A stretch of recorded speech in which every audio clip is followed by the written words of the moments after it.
Teachers who make this shift cut their planning time by 30 to 50%, not because they're doing less, but because they're making fewer decisions. And fewer decisions mean more energy. More energy means a better week for you and a better experience for your students. This is for the teacher who spent 6 hours building a lesson that took 15 minutes to teach. This is for the teacher who color coded their lesson plans, created 3 different versions of the same worksheet, made a slideshow with custom graphics, and realized their students needed something different than what had been prepared. If you've ever felt the tiredness of working incredibly hard on something and still feeling like it wasn't enough, keep listening. I want to ask you, who are you over planning for? For your students? For your administrator? Who might pop in for a walk through? Sometimes it's for the other teachers who share your grade level. Sometimes it's for yourself. Because the over planning gives you peace that nothing can go wrong. That's not preparation, that's stress. And the cost of that stress is huge. Your weekends belong to you. The pressure you place on planning is wearing you out. And you need to dismantle it piece by piece. Hi, I'm Latysha Mone, a Christian life coach for educators. I help burnout teachers reclaim 10 plus hours a week and restore their emotional capacity so they can stop surviving and start loving the classroom again. When you overplan, it doesn't feel like overplanning, which is why no one in your building is going to tell you to stop. Your instructional coach is not going to say, hey, your plans are too detailed. Your principal isn't going to say, you spent too long on this. Overplanning is about the fear underneath the lesson. Fear that a parent will see your work maybe and find it lacking. Because they do go looking. It's perfectionism. And perfectionism is fear wearing a very productive looking costume. Jesus said in Matthew 11:28, come to me, all who are weary and burdened, and I will give you rest. Jesus said, those who are weary and burdened, the weight of spending every hour producing the most materials, that is a burden. And Jesus is personally inviting you to put it down. Planning from a place of rest looks different than planning from a place of stress. I want to give you some practical shifts that will help you learn or help you plan your lessons and show up to your classroom energized because you still have some energy left. Separate good enough from not enough. We're going to start right here. Think about the best lesson you ever taught.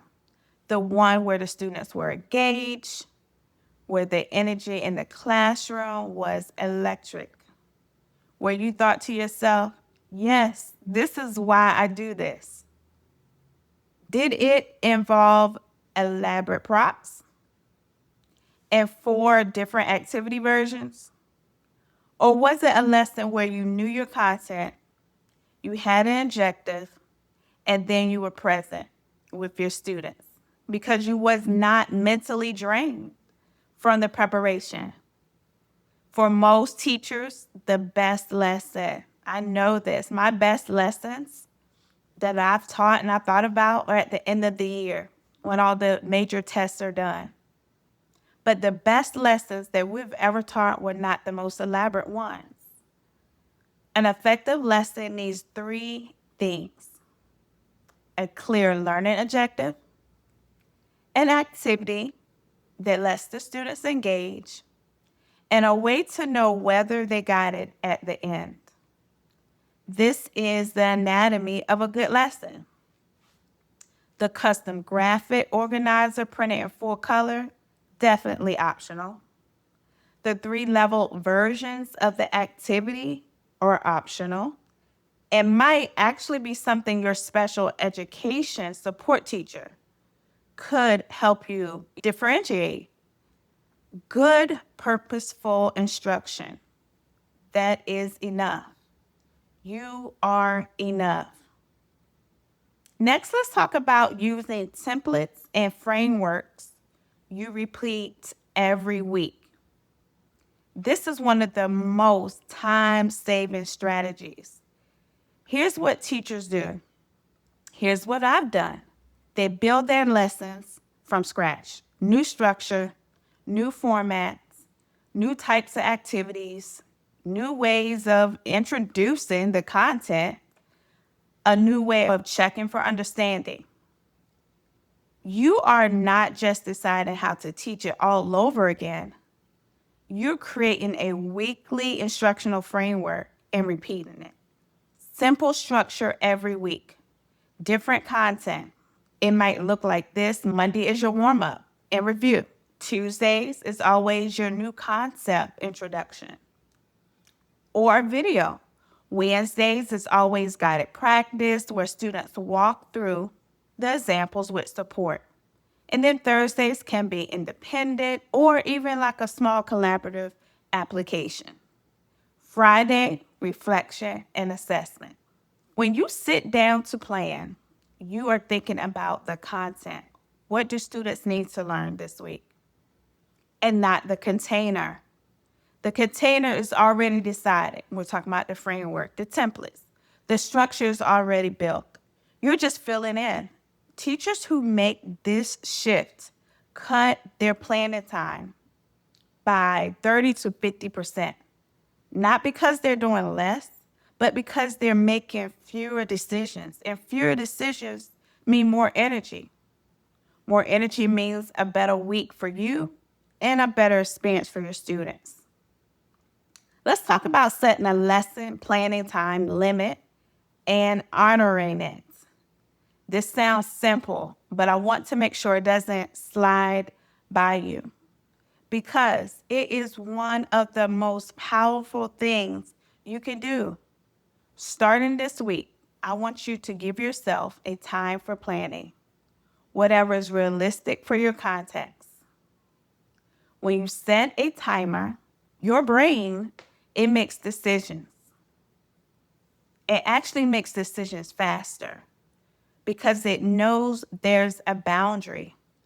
You will get more done in 2 focus hours with a timer than in 4 unfocused hours without one.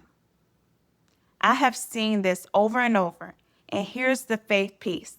What gets done in this time or that time that you set is what you are teaching this week. The version that exists in that time God gave you, you're going to trust that it's not irresponsibility. It is faith. It is believing that God can work through a good lesson. And honestly, He can. He does it every day. Pray before your plan, not just after.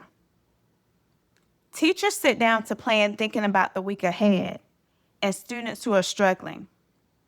You're thinking about whether the administration is going to observe you on this unit. What if you spent just 2 minutes asking God to help you? A turning of your heart toward the one who knows your students better than you do. That touched me right there. Something like, Father, I lay over planning at your feet. Teach me to plan from a place of trust in you, trust in Him, not all that you have planned. Let your peace guide my planning. When you invite God into your planning, something shifts. The noise quiets, your priority you clarify. The Spirit of God gives you wisdom generously to those who ask. Let Him into your lesson planning. This week, set a planning time. Set the timer, plan within it, and share this video with a friend or just a person you know who's spending their week, including the weekends, building lesson plans. Tag them in the comments below. You are a gifted educator. The people you know are gifted educators. The best gift you can give your students every morning is your presence. Plan with peace. I'll see you in the next video.